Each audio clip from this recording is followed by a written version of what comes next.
Tu me dis qu'il y a 6 ans, tu parlais pas français, donc tu es parti à Non. zéro. Ouais. Mais c'est fou que tu aies un français de ce niveau-là, Merci. quand même, pour vrai. Tu parles mieux français que bien des Je Québécois que je connais. capotais, madame là.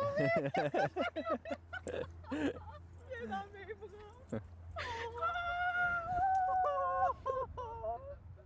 Salut, comment ça va? Ça va bien, toi?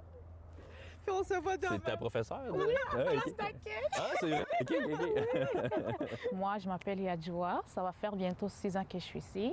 Puis mon parcours s'était déroulé à l'école secondaire Vanier. C'est là où j'ai fait tout mon secondaire. Puis là, je suis rendue au cégep Limoilou. Quand je suis arrivée, dans le fond, je ne parlais pas français.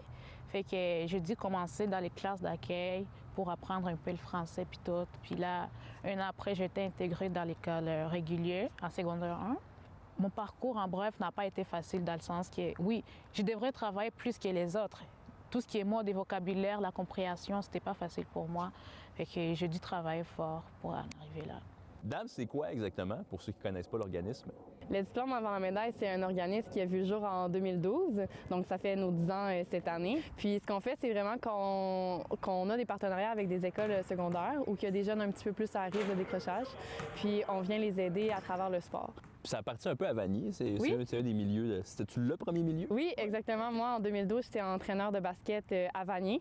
Puis les jeunes filles ne pouvaient pas nécessairement penser aux mêmes perspectives d'avenir que moi. Puis moi, je trouvais que c'était injuste. Donc, je me suis dit, je vais me servir du sport qu'elles aiment. Je me suis inspirée du film Coach Carter pour les amener à persévérer à l'école. L'aide des dames a beaucoup contribué à ma réussite, mais c'était surtout au début que je pense que j'en avais vraiment besoin. Je me dis, si j'avais pas eu cette aide-là au début, peut-être que les choses allaient se passer différemment parce que c'est vraiment dès le début qu'on a besoin d'aide. L'année dernière, Yadjoua, elle me croisait dans le corridor, elle est en secondaire 5, puis elle me voit, elle dit « Madame Laurie, j'aimerais vraiment aider les élèves allophones de votre classe parce que moi, je suis en accueil 1, là, donc c'est les nouveaux qui arrivent au pays. » Elle dit « J'aimerais m'impliquer au sein de votre classe. » Tu sais, elle dit leurs difficultés qu'ils vivent, je sais c'est quoi. Elle a commencé à faire des cercles de discussion, des fois elle prenait un livre, elle les aidait à lire.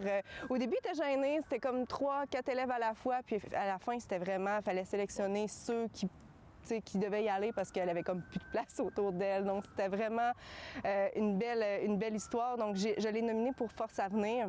Puis elle a une bourse universitaire. Donc, après son cégep, elle va pouvoir aller faire son université gratuitement en soins infirmiers. Et là, tu es en sciences infirmières au cégep Limoilou. Comment tu trouves ça?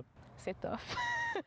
C'est tough, mais si j'ai fait mon secondaire, je peux également faire mon cégep, faire tout ce que je peux, juste en y travaillant fort. C'est simplement ça.